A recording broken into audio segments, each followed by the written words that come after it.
My stepmom sold my dog while I was at work because it sheds too much. She smirked.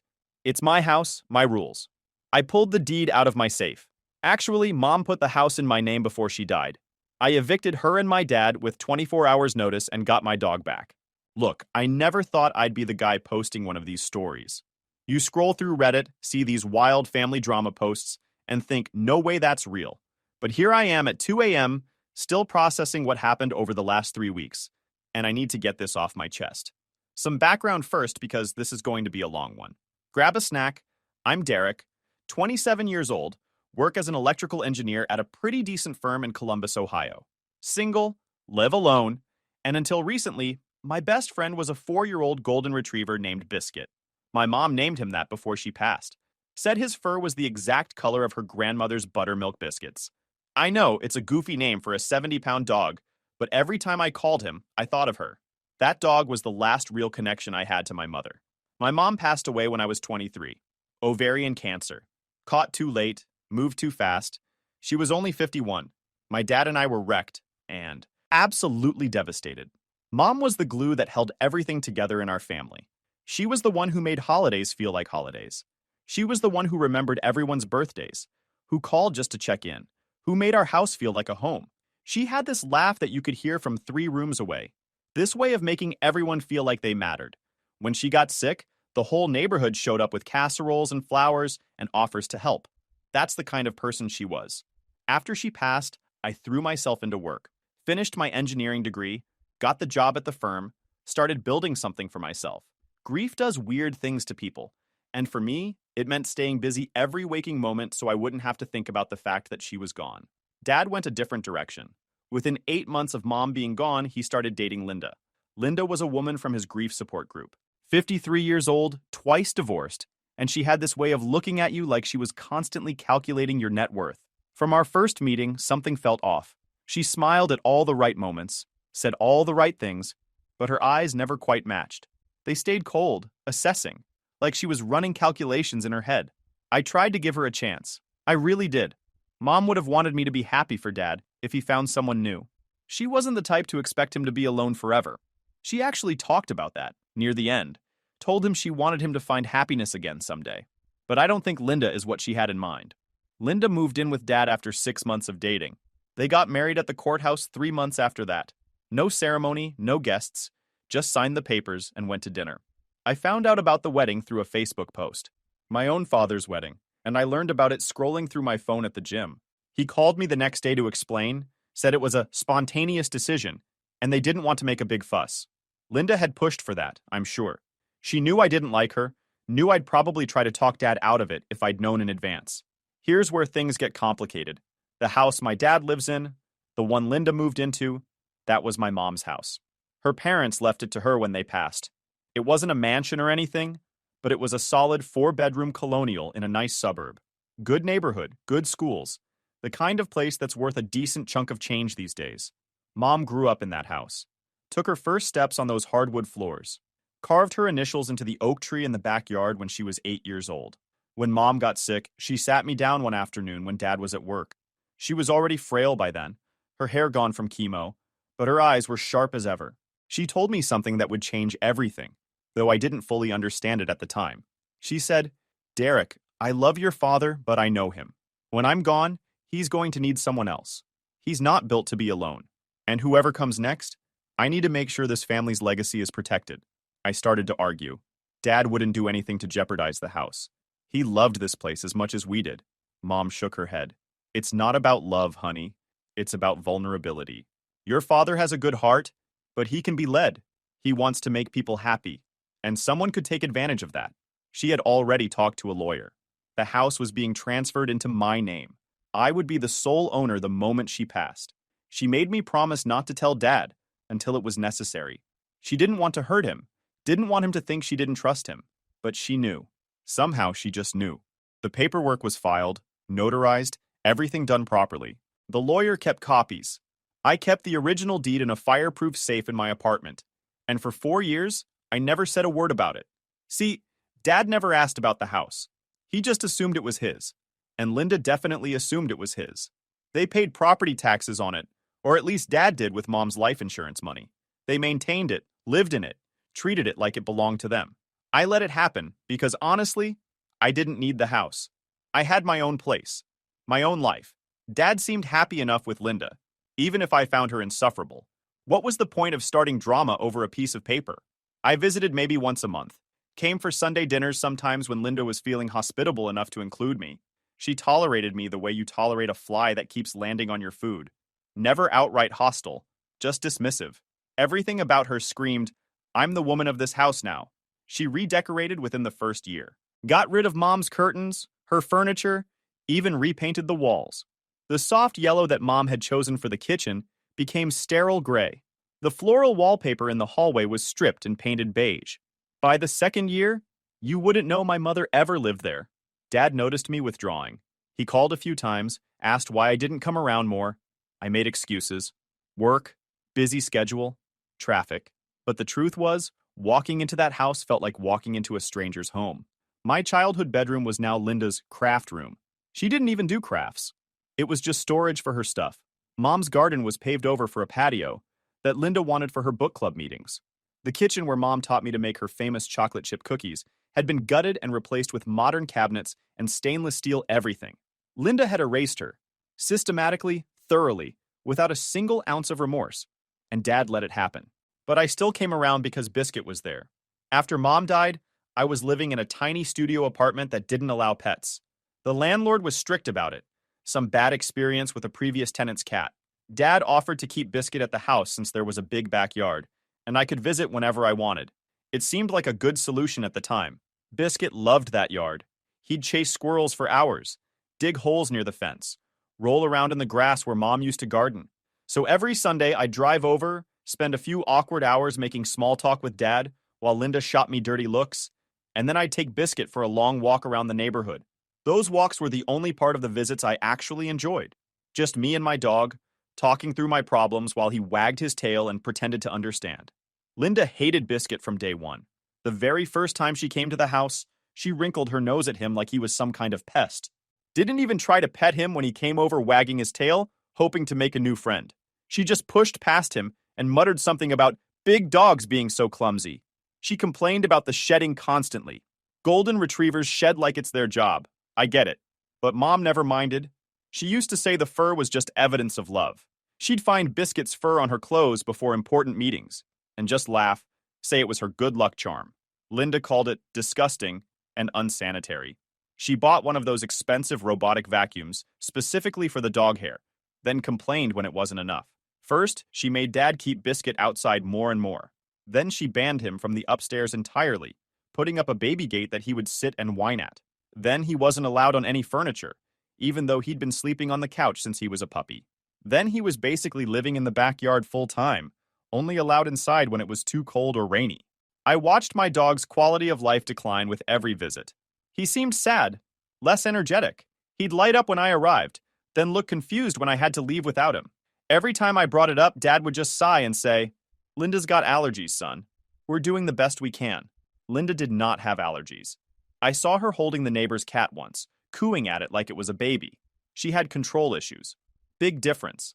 I started talking about moving into a bigger place so I could take Biscuit back. Started looking at apartments that allowed large dogs. Even put some applications in. It was going to take a few months to find the right place and save up the deposit, but I had a plan. I was going to get my dog back and cut my visits down to maybe holidays only. Dad and Linda could have each other. Then 3 weeks ago, everything exploded. It was a Wednesday. I remember because Wednesdays are my longest days at work. We have project meetings that run until 6, sometimes 7. My boss is old school about phones during meetings, so mine stays on silent in my bag the whole time. When I finally checked my phone in the parking lot around 7:30, I had 4 missed calls from Dad and 2 from an unknown number. My stomach dropped immediately. Nothing good ever comes from 4 missed calls. I called Dad back first. He picked up on the second ring. His voice was weird, kind of tight and uncomfortable, like he was trying to swallow something. "Derek, hey, listen, I need to tell you something before you come over this weekend." My heart started pounding. "What's going on? Is everything okay?" Long pause. Linda and I made a decision about Biscuit. My grip on the steering wheel tightened. I hadn't even started the car yet. "What kind of decision?" Another pause. Then I heard Linda's voice in the background saying, "Just tell him already, Richard. He's going to find out anyway. Dad cleared his throat. Linda found a family through one of those rehoming websites. Good people, they have a farm outside of Cincinnati. They came and picked Biscuit up this afternoon. For about 10 seconds, I couldn't speak, couldn't breathe. It felt like someone had punched me in the chest while simultaneously pulling the floor out from under me. You gave away my dog? Derek, it wasn't working out. The shedding was too much for Linda. Her allergies have been terrible. The vet bills, the food, it was all adding up. This family will give him a good home, more space, other dogs to play with. He'll be happier. That's my dog, Dad. Mom gave him to me. You can't just give away my property without asking me. Linda's voice again, closer to the phone now. She must have grabbed it from Dad. Your property? That dog has been living in our house for 4 years, eating our food, destroying our furniture, tracking mud everywhere. You didn't even take care of him yourself. You showed up once a week to play fetch and then left us to deal with everything else. If he was really so important to you, you would have found a way to keep him at your own place years ago. I was literally in the process of finding a new apartment so I could take him back. I told Dad that 2 months ago. Well, too late. He's gone. And honestly, it's for the best. That animal was a health hazard. Fur everywhere, the smell, the barking at all hours. My house, my rules. And I decided that dog had to go. My blood was pounding in my ears now. Every word she said felt like a slap. Your house? I repeated slowly. That's right, my house. The house I live in with my husband. The house I've been maintaining and cleaning and decorating for 3 years while you waltz in once a week like you're doing us some kind of favor. This is my home, Derek, and I have every right to decide what animals are allowed in it. I could hear the smugness dripping from every word. She thought she had won. She thought she was untouchable. She had finally gotten rid of the last piece of my mother in that house. And she was proud of herself. Put Dad back on the phone. Shuffling sounds. Then, Dad again. Derek, son, I know you're upset, but maybe this is for the best. You're busy with work. You don't have time for a dog anyway. Biscuit will be happy on the farm. Those people seemed really nice. Dad, you realize you just let your wife give away the dog Mom named, right? The last living thing Mom loved that was still in that house? The dog she got specifically because she wanted me to have a companion after she was gone? Silence. I didn't think about it like that, he said quietly. No, you didn't think at all. You just did whatever Linda wanted, like always. I hung up before he could respond. My hands were shaking, not from sadness, not even from anger exactly, but from something else entirely. A cold, calm certainty that had settled into my bones like ice water. Linda wanted to play the my house, my rules card. Fine. Time to show her whose house it actually was. I drove home on autopilot, barely aware of the traffic lights and stop signs. When I got to my apartment, I went straight to my closet, pulled out the fireproof safe I hadn't opened in years, and retrieved the folder my mother had given me. The original deed to the house at 1847 Maple Court, signed over to Derek James Mitchell, notarized, legally binding, witnessed by 2 impartial parties.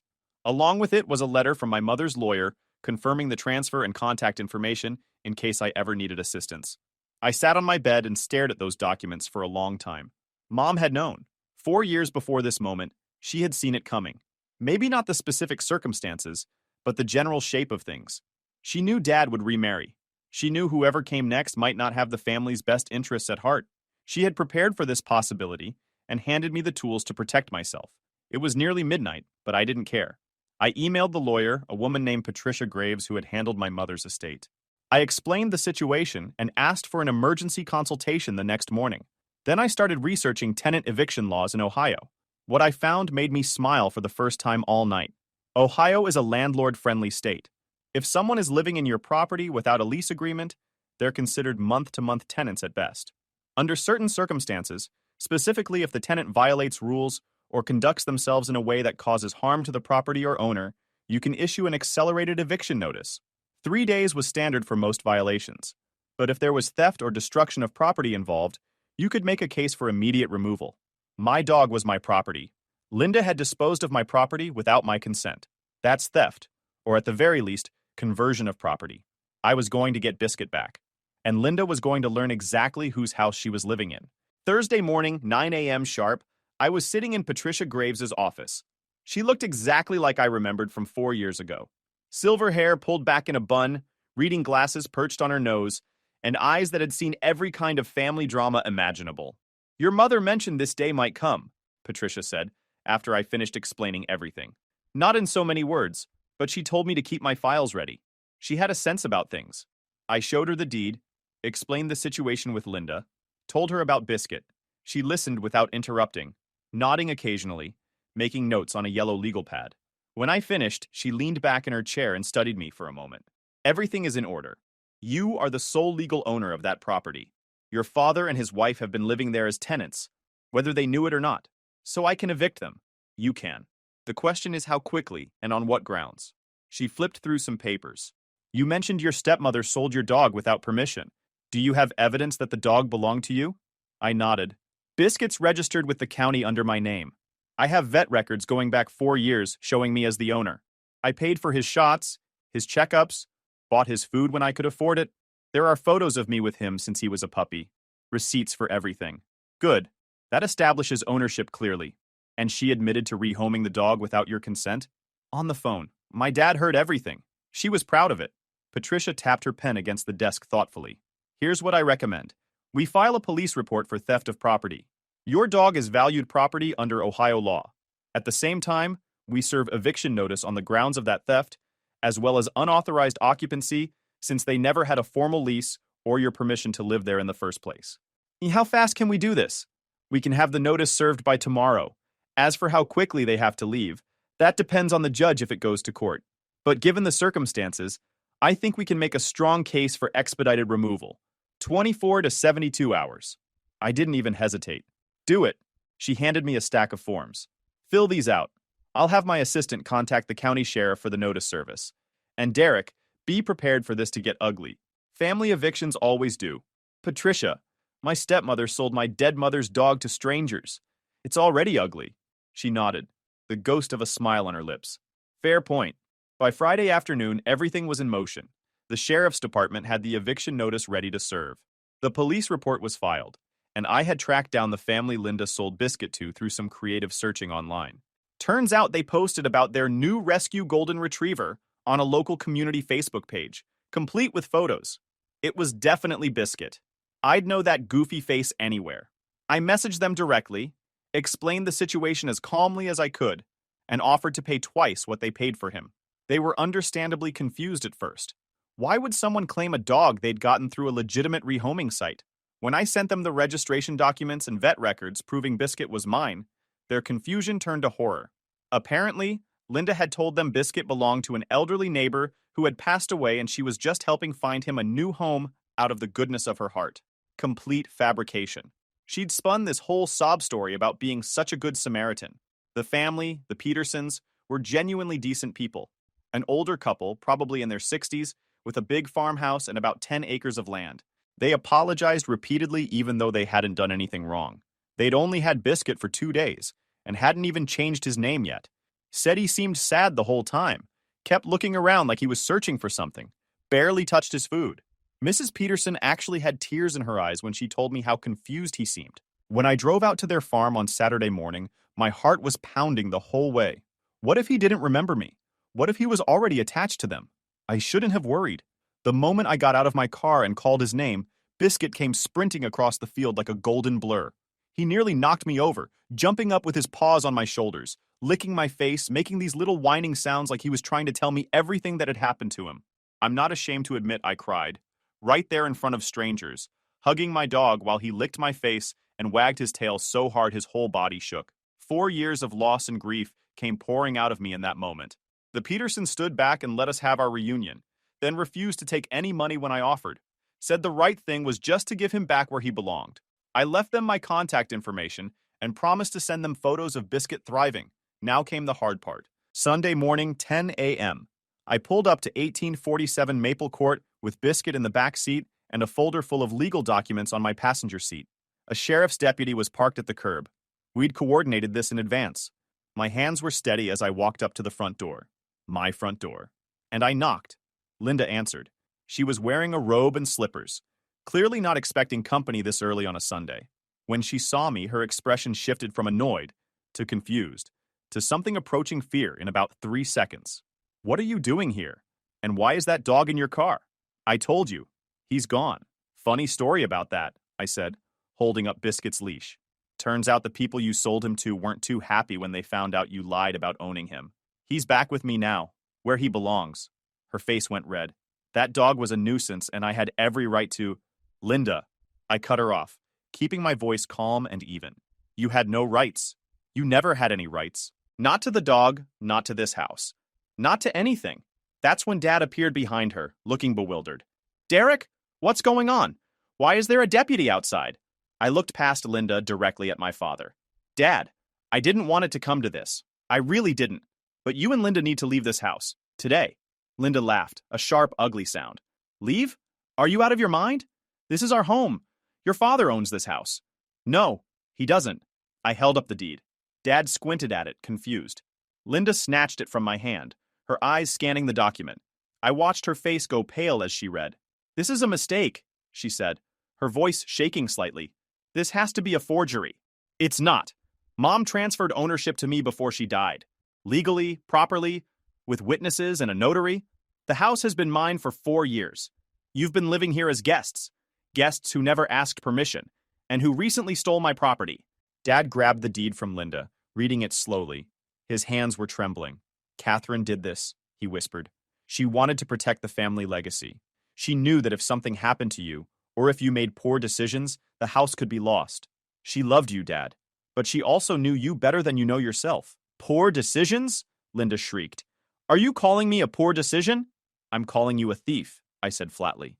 You took my dog and sold him to strangers. That's theft of property. I filed a police report, and now I'm exercising my rights as the legal property owner to evict both of you. The deputy stepped forward. Ma'am, sir, I have the eviction notice here. You have 24 hours to vacate the premises. Linda's face contorted with rage. 24 hours? That's insane. You can't do that. We have rights. We've lived here for 3 years. We'll sue. We'll fight this. Patricia had warned me she'd say something like this. I was ready. Actually, because you're occupying my property without a lease and you've committed theft of my belongings, the accelerated eviction timeline applies. You can challenge it in court if you want, but I have documentation going back 4 years proving ownership. Every piece of paper is notarized and witnessed. How much documentation do you have proving you're allowed to live here? Linda opened her mouth, closed it, opened it again. Nothing. Dad finally spoke. His voice was quiet, broken. Derek, son, please, let's talk about this. We can work something out. I'm your father. For a moment, I almost wavered. This was still my dad.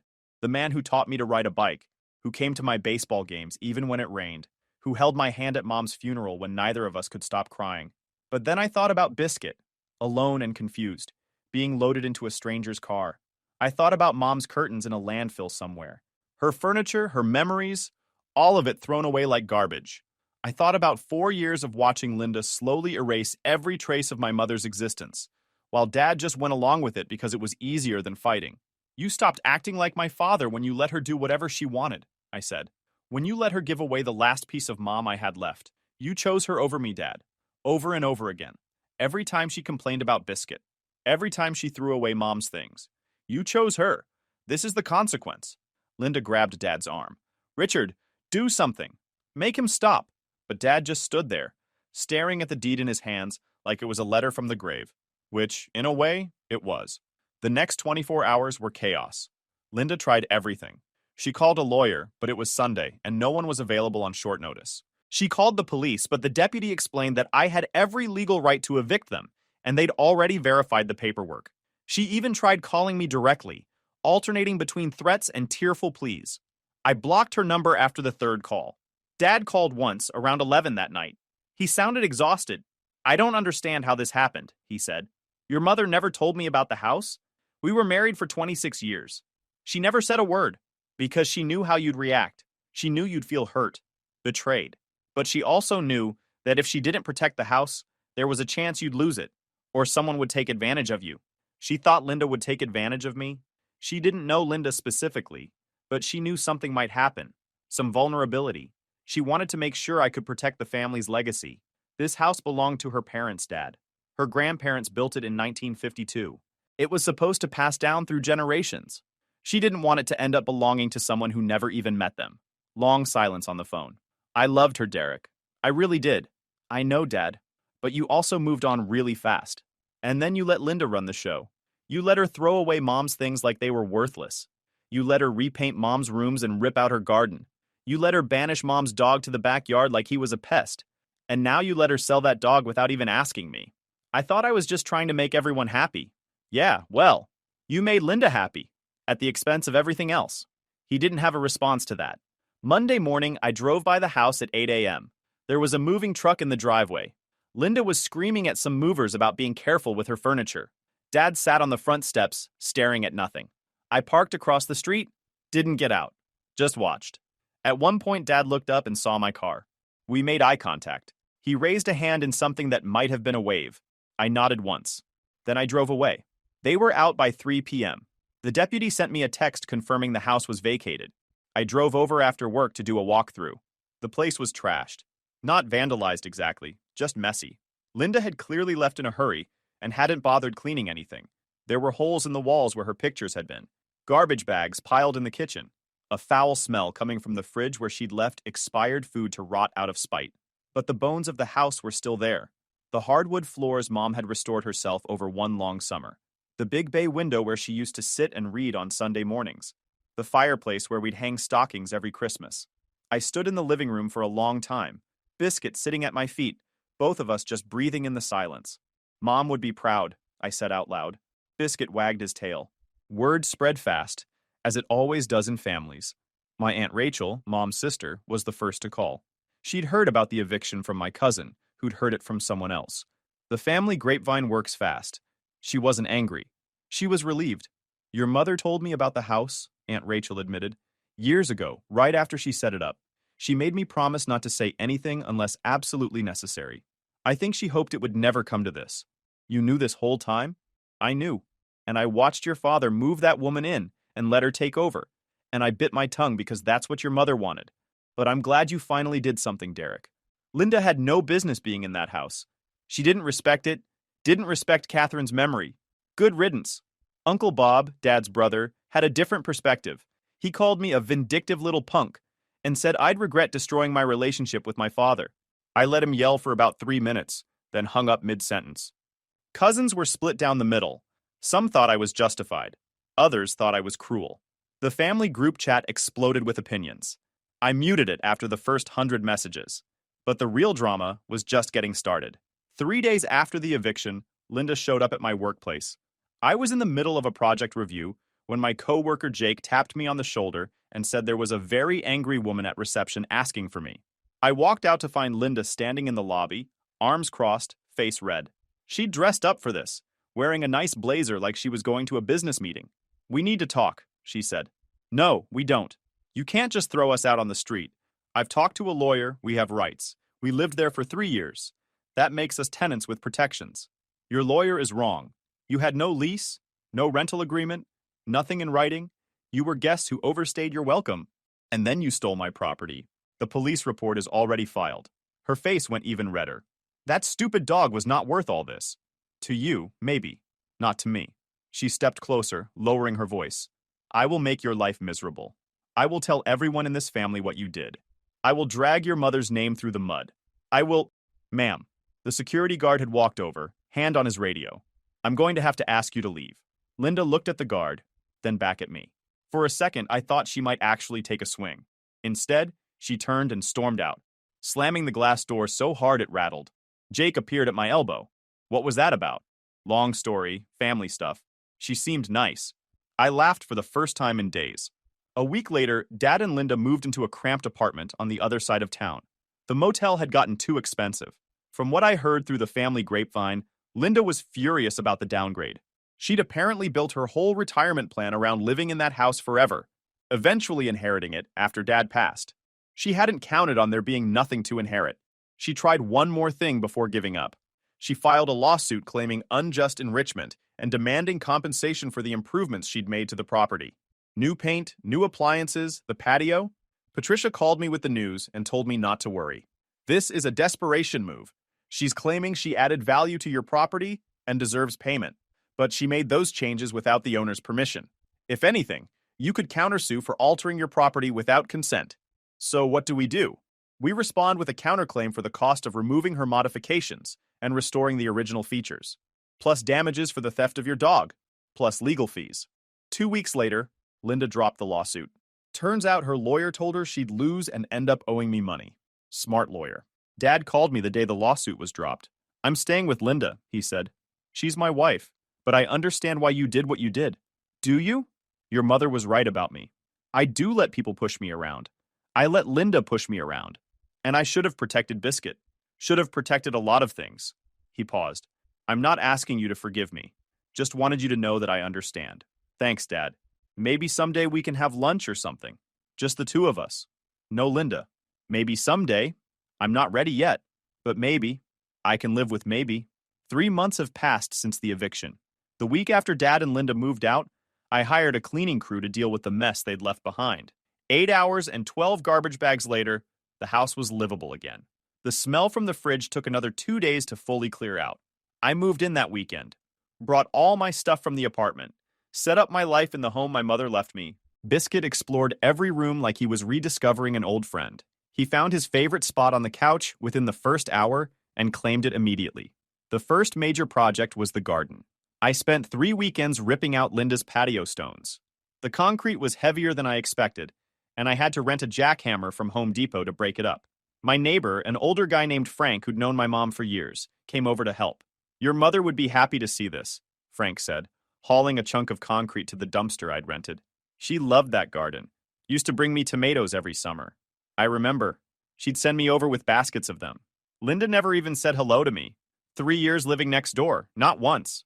We finished clearing the patio by the end of the month. I brought in fresh soil, planted rose bushes, lavender, the same flowers Mom used to grow. Found her old gardening gloves in a box in the garage and started using them. The inside of the house took longer. I painted over Linda's gray walls, brought back the warm colors Mom had chosen, found curtains at an antique store that looked similar to the ones Linda had thrown away, bought a kitchen table at an estate sale that had the same vintage feel as Mom's original. Aunt Rachel came to visit when I'd finished most of the work. She walked through the rooms slowly, touching the walls, looking at everything. It's not exactly the same, she said, but it feels like Catherine again, like her spirit is back. That's what I was going for. She hugged me tight. She'd be so proud of you, Derek. The family drama settled down eventually. Uncle Bob stopped calling after I told him I'd block his number if he contacted me again. The cousins moved on to other gossip. The group chat went quiet. Linda, from what I heard, was still causing problems. She'd apparently tried to get Dad to sue me again, this time claiming emotional distress. Dad refused. That caused a huge fight, and they separated for about 2 weeks before getting back together. Dad and I had coffee last week at a diner on neutral ground. First time we'd seen each other face to face since the eviction. He looked older, thinner. The apartment with Linda wasn't going well. She'd taken a part-time job at a department store because money was tight, and she blamed Dad for their situation every single day. She wants me to ask you for money, Dad admitted, stirring his coffee. Says you owe us. What did you tell her? I told her no, that I'm not going to beg my son for anything. Good. We sat there for a while, not saying much. It was awkward, but it was something. On my way out, Dad stopped me in the parking lot. Your mother, he said. She really saw this coming, didn't she? She knew you better than you knew yourself. He nodded slowly. She always did. I got a promotion at work the same week. Senior electrical engineer. Better pay, better projects, my own small team to manage. My boss said I'd earned it, that my focus and dedication over the past few months had really stood out. I also started dating someone, Sarah. Met her at the dog park a month ago. She has a Bernese mountain dog named Captain, and Biscuit fell in love with him immediately. They play for hours while Sarah and I sit on the bench and talk. Last weekend, Sarah came over to the house for dinner. I cooked Mom's recipe for chicken parmesan, the one she'd taught me when I was 15. Sarah loved it. Biscuit sat under the table, hoping for scraps. Captain had stayed home, but Sarah showed me pictures of him on her phone. After dinner, we sat on the back porch and watched the sunset over Mom's garden. The roses were starting to bloom. The lavender was coming back strong. This is a beautiful house, Sarah said. It feels like a home. It's been in my family for generations. My mom grew up here. She had good taste. Biscuit wandered over and put his head in my lap. I scratched behind his ears the way he likes. Yeah, I said. She really did. So that's my story. Stepmother sold my dog. I pulled out the deed and evicted her within 24 hours. She tried to sue me and lost. Now she's living in a cramped apartment, working retail, and blaming everyone but herself for how things turned out. Guys, we are so close to hit 100,000 subscribers on this channel. If you are not subscribed to the channel, please consider subscribing. It really helps hit that 100,000 mark. Thanks for making this dream come true.